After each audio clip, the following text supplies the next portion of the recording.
not a fence. It's a wall. You just misreported it. We're going to build a wall. Mexico, in some form, and there are many different forms, will reimburse us, and they will reimburse us for the cost of the wall. That will happen. Well, that was President-elect Donald Trump today, doubling down and reminding everyone about his promise to make Mexico reimburse the U.S. for building a border wall. But just about 90 minutes ago, Mexico's President Nieto affirmed we are not paying for the wall. Joining me now to discuss, Congressman Louie Gohmert. This war of words, obviously, at some point we're going to find out who's paying for the wall. But I like the idea, Congressman, of not waiting. In other words, this is something that Americans want desperately. It's needed for a variety of reasons. They elected Trump. Yeah. You bet. So you have no problem with this building the wall right out the gate? Well, and I don't think the people that elected Donald Trump are going to have a problem. I know I, as one who voted for him, would not. But you used the word, and Trump used the word, reimburse. And, Charles, it is so fantastic to be working with people on the Trump team that I know personally, I know are wonderful, smart, they get it people.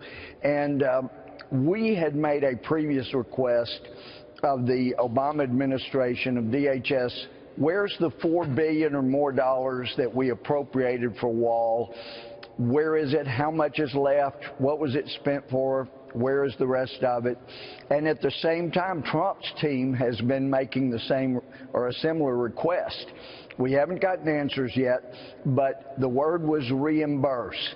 There was no promise that we're not going to ever start by putting a brick down until Mexico promises they're going to reimburse us for it. We're going to do it. And I would also tell you, Charles, as a former litigator and a former judge, I have had lawyers come before me say, Judge, there is no way we'll ever reach an agreement on this. We need a trial. We demand a trial. Both sides saying the same thing.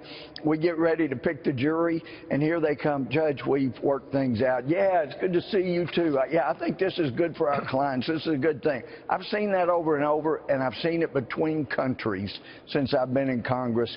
I think that's going to happen because I think Donald Trump understands the art of the deal. I'm really with you with respect to that happening sooner rather than later with NAFTA. Yeah. But the walls might be, it might just be very expensive for Mexico to be able to pay. How would we do it? Let's just say they drew a line in the sand. And will we put an import tax somehow on them? Will we tax repatriation of money that's sent from our country to Mexico? What do you think is the smartest way to go about that? Well, I think, first of all, when we start building the wall, and as parts are built pretty quickly, I would hope, you're going to see Mexico benefit dramatically. You know, Charles, I know you're so smart. It's why I enjoy watching you and listening to you, but who is most opposed to a wall being built in Mexico? It's the drug cartels. It has the opportunity to strip tens of billions of dollars from the drug cartels. They make money from people paying them to come in illegally. They make money by sending drugs, coordinating who comes in when. Here's a group, here's the drugs coming in. They'll get the group, they won't catch our drugs. You put a wall up, Mexico, there is no reason Mexico shouldn't be one of the top 5 economies in the world. They got the natural resources. They have people that can work harder than most anybody you'd ever meet. Why aren't they a top economy? It's because of the drug cartels. Yeah, they have corrupted Mexico, and if we can put up a wall, then Robert Frost would rise up in his grave and say, now, that's what I was talking about in mending wall. You know, that's a great point that you bring up, and that's not one that we hear every day, but it makes perfect sense because it's cost their economy billions and billions of dollars. We've only got a few seconds left. I hear from companies that say we would go to Mexico, but there's so much corruption, the drug cartels, people having heads on a pike. We can't go there. Well, you clean that up, there'll be companies moving from around the world to get closer to America. So we're going to say and have Donald Trump is going to save 2 economies in one. Representative Gohmert, thank you very much.